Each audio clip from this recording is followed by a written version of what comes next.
সবচেয়ে সুন্দর আসলে স্মিতা পাতিল। পুনে ফিল্ম ইনস্টিটিউটে পড়ে রেডিওর সংবাদ পাঠিকা থেকে নায়িকা হয়ে মাতিয়ে কাঁপিয়ে দেওয়া স্মিতা পাতিল। নিশান্ত, চরণদাস চোর, মন্থন, চক্র, মির্চ মশালা, ভূমিকা, আকালের সন্ধানে আর সদ্গতির স্মিতা পাতিল। শ্যাম বেনেগাল, গোবিন্দ নিহালিনী, মৃণাল সেন আর সত্যজিৎ রায় স্মিতা পাতিল। নাসির উদ্দিন শাহ আর শাবানা আজমির স্মিতা পাতিল। অমিতাভ বচ্চন থেকে রাজ বব্বরের স্মিতা পাতিল। ফর্সা তুলতুলে মেয়ে মানুষ না হয়েও আর্ট থেকে বাণিজ্য সব ধারার সিনেমায় তোলপাড় ফেলে দেওয়া স্মিতা পাতিল। গ্ল্যামার, টাকার অঙ্ক আর বক্স অফিসের সমস্ত হিসেব তছনছ করে ছকের পর ছক ভাঙা স্মিতা পাতিল। প্রথম ভারতীয় অভিনেত্রী হিসেবে আন্তর্জাতিক উৎসবে সাড়া জাগানো স্মিতা পাতিল। সবচেয়ে কম বয়সে পদ্মশ্রী পদক পাওয়া স্মিতা পাতিল। মথুরা ধর্ষণ মামলায় আদালতের যেহেতু যৌন সম্পর্কে অভ্যস্ত, তাহলে নিশ্চয়ই মেয়েটাও রাজি ছিল। এমন মার্কার রায়ে গড়ে ওঠা তীব্র প্রতিবাদী নারী আন্দোলনের ফসল উমেন্স সেন্টার এর যে কোনো প্রয়োজনে নিজেকে বিলিয়ে দেওয়া স্মিতা পাতিল। মাত্র এক দশকের কেরিয়ারে গোটা 5 ভাষায় ভারতের সর্বকালের সর্বসেরা পরিচালকের সঙ্গে প্রায় 80টার মতো সিনেমা করে দুবার জাতীয় পুরস্কার পাওয়া স্মিতা পাতিল মাত্র 31 বছর বয়সে দেহাবসান না হলে তার 70 বছর হতো 17 অক্টোবর 2025 সালে। স্মিতা পাতিল ভারতীয় চলচ্চিত্রের এক অবিস্মরণীয় নাম, যিনি তার স্বল্পায়ু কেরিয়ারেও নিজস্ব প্রতিভার উজ্জ্বলতায় এক স্বতন্ত্র স্থান দখল করে আছেন। স্মিতা পাতিলের জন্ম 1955 সালের 17 অক্টোবর পুনেতে। বাবা শিবাজিরাও গিরিধর পাতিল ছিলেন একজন রাজনীতিবিদ এবং মা বিদ্যাতাই পাতিল ছিলেন সমাজসেবী। এমন এক পরিবেশে বেড়ে ওঠা স্মিতার ব্যক্তিত্বে তার ছাপ ছিল স্পষ্ট।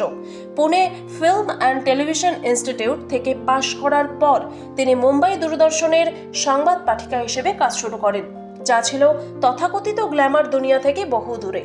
সিনেমার জগতে অবদান ও স্বতন্ত্রতা স্মিতা পাতিলকে প্রায়শই ভারতীয় সমান্তরাল সিনেমা বা আর্ট ফিল্মের অন্যতম প্রধান মুখ হিসেবে বিবেচনা করা হয়।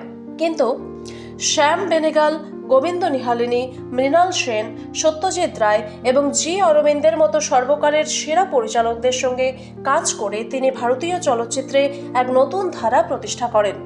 1975 সালে শ্যাম বেনেগালের চরণদাস চোর দিয়ে তার চলচ্চিত্র জীবন শুরু হয়।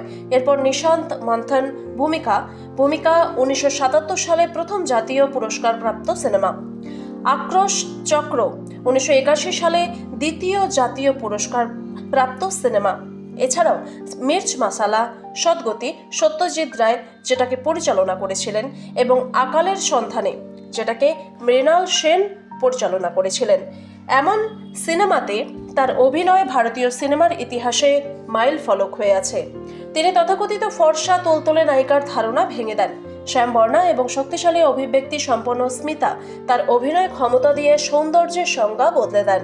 তিনি প্রমাণ করেন যে গ্ল্যামার, টাকার অঙ্ক বা বক্স অফিসের হিসেব নয়, বরং অভিনয় নৈপুণ্যই একজন অভিনেত্রীর শ্রেষ্ঠত্ব নির্ধারণ করে। তার বেশিরভাগ চরিত্রে ছিল নারীবাদের বলিষ্ঠ ছাপ। তিনি চিরায়ত ভারতীয় সমাজের যৌন নিপীড়ন, মধ্যবিত্ত নারীর দুর্ভোগ এবং প্রান্তিক নারীদের সংগ্রাম চলচ্চিত্রে তুলে ধরেন।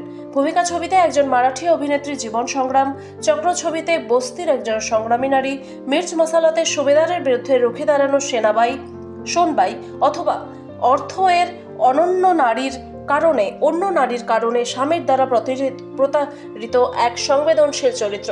প্রত্যেকটি ভূমিকাতে তিনি নারীদের জটিলতা, সংগ্রাম ও সাহসকেই ফুটিয়ে তুলেছেন।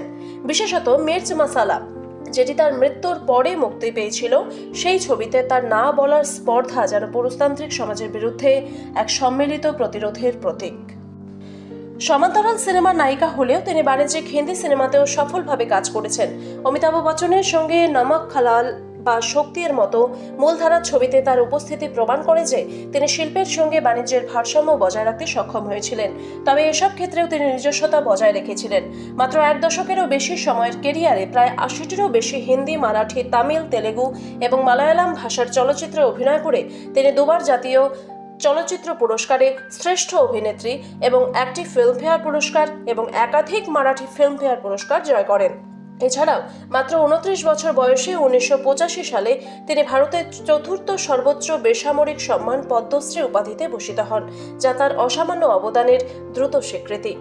অভিনয়ের বাইরেও স্মিতা ছিলেন একজন সক্রিয় নারীবাদী। মথুরা ধর্ষণ মামলার বিতর্কিত রায়ের পরিপ্রেক্ষিতে যে তীব্র নারীবাদী আন্দোলন গড়ে ওঠে তার ফসল ছিল ওমেন্স সেন্টার। স্মিতা এই সংগঠনের একজন সক্রিয় সদস্য ছিলেন এবং নারী অধিকারের জন্য গভীরভাবে প্রতিজ্ঞাবদ্ধ ছিলেন। মাত্র 31 বছর বয়সে 1986 সালের 13 ডিসেম্বর পুত্র প্রতীক বাব্বরকে জন্ম দেওয়ার 2 সপ্তাহ পরেই জন্ম সংক্রান্ত জটিলতায় তার আকস্মিক প্রয়াণ ঘটে। এটি ভারতীয় চলচ্চিত্রের জন্য এক অপূরণীয় ক্ষতি। তিনি যদি আজ বেঁচে থাকতেন তাহলে 2025 সালের 17 অক্টোবর তার 70 বছর পূর্ণ হতো এবং ভারতীয় সিনেমায় তার অবদান নিঃসন্দেহে আরও বিশাল হতো।